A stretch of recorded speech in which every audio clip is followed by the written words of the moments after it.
Олон улсын хүүхдийн эрхийг хамгаалах баярын өдөр өчигдөр тохиолоо нийслэлийн сектор 8 газраас Чингисийн талбайд хүүхдийн баярын нэгдсэн арга хэмжээ зохион байгуулж нийслэлийн хүүхэд багчууд төв талбайдаа цуглан баяраа тэмдэглэлээ.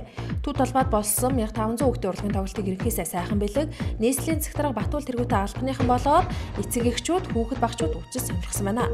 Хүүхдийн баярт зориулсан төв талбайд 12 жил Чангарын 6 Баатрыг байрлуулсан бөгөөд Дисней болон Амилагийн найзууд 12 жилийн амьтадтай дурсгалын зураг авах татуулах боломжийг хүүхэд багчуудад олгожээ.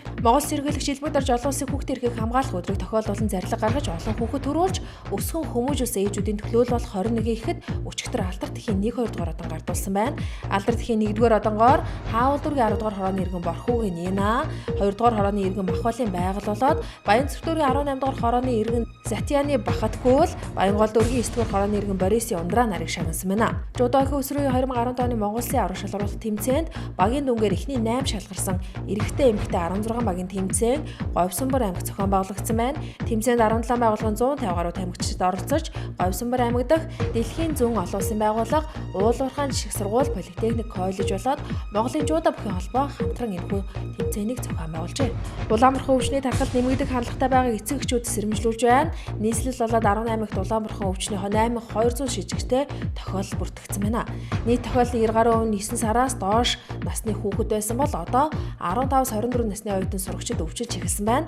Тиймээс зөвхөн бага насны хүүхэдтэй эцэг эхчүүдээс гадна оюутан сурагчид Улаанбархан өвчний мэдээлэлтэй байж өөрийгөө сэргийлэх хэрэгтэй гэдгийг нийгмийн эрүүл мэндийн хөрөлнгөөс анхааруулсан байна. Олон улсын хүүхдийн эрхийг хамгаалах өдөр өчигдөр тохиож нийслэлийн эрүүл мэндийн төв өрхийн эмнэлгүүд өчигдөр амрахгүй ажилласан байна. Тодорхойлбол шүд эрүүл нүүрний эмх судлалын төв дүүргийн эрүүл мэндийн нэгдсэн эмнэлгүүд болоод дотор мэс засал гэмтлийн кабинетууд өрхийн эрүүл мэндийн төвүүд тус бүр 10-аас 16 цагийн хооронд ажиллажээ. Монгол сэргийлэгч 2010 оны 5 дугаар сарын 27-ны өдрийн алдар тэхийн одонгоор шагнах тухай 79 дугаар зарлагын дагуу нийслэлийн иргэд төлөөлөгчдийн хурлын дараа Батуулга олон хүүхэд төрүүлж өсгөж хүмүүжүүлсэн эхчүүдэд алдар тэхийн 1-2 дугаар одонгоор шагнасан байна.